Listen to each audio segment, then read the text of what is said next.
Welcome to Pixelfish 360.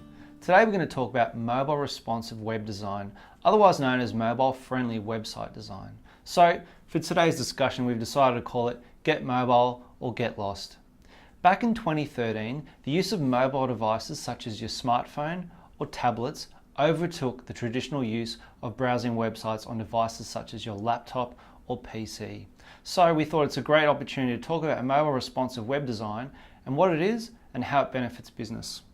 Yeah, so a bit of the history behind it. Prior to 2010, a mobile website was essentially that. It was actually a separate website calling information probably from the same database, but an entirely different looking site.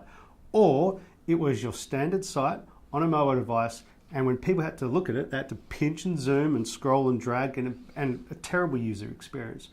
So what happened in about 2010 is mobile responsive design took over. So what that means is essentially all the elements in your page just simply toggle down in size by percentage depending on the device and the orientation that you have it at. So for example, it's the same website calling from the same database, keeping the consistency of the branding and the look and feel and all your images, but it just simply moves all the elements up and down next to each other or on top of each other, allowing that ultimate goal of one thumb scrolling. And I suppose for businesses as well, rather than having to manage their full screen website or their traditional website that they usually have, as well as maintaining and running a mobile version of that website, it's now just simply the one website that reforms.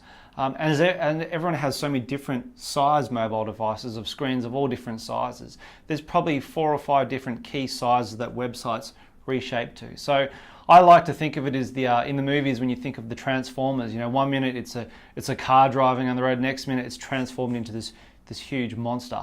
It's the same with your website, where what mobile responsive design is, it takes your one website and it reformats it into the most user-friendly version of that website, whether it be your smartphone, whether it be your tablet being portrait or landscape.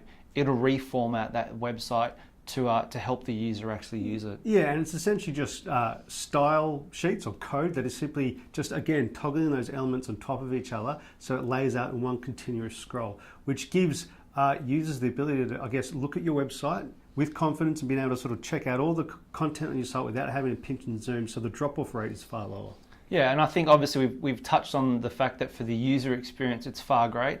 But one of the other key things that's come into play back in 2015, Google kind of realized that it became a massive issue when people were visiting a website, and if it wasn't a mobile responsive or mobile friendly website, their user experience was dramatically reduced. So what actually Google have started doing back in 2015 is to start penalizing businesses whose websites are not mobile responsive. So one of the key things you need to do as a business owner is double check that your website that you've got is not only mobile friendly in such that it doesn't have things such as flash elements on it that people can't view on certain Apple products, but make sure that your website can be a mobile responsive website. Exactly, and Google have done the right thing. They're basically penalizing websites that are not giving the user the optimal experience.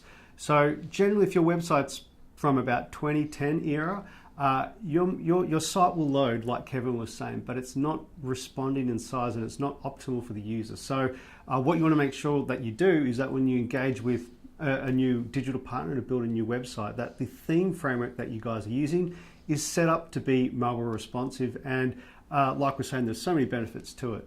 I mean, probably one of the great things about mobile responsive even lately is that a lot of businesses were thinking they had to have the website, and then to engage with people on a mobile device, they then needed to go create an app.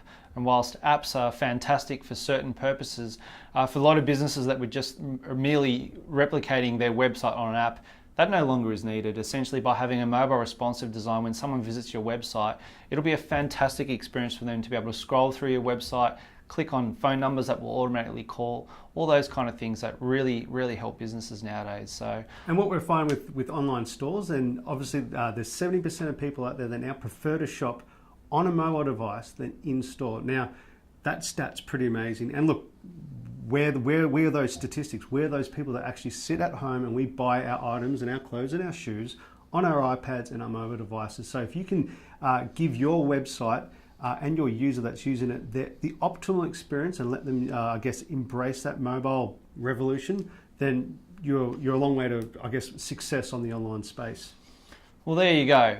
If you'd like to find out some more information, we've got a fantastic blog at pixelfish.com.au. We've also got a fantastic ultimate guide to creating a successful website ebook, which is it's a free download if you'd want to check it out and find out a little bit more about how you can give your business, a big break and lead to success. So thanks for joining us. Until next time, we'll see you later.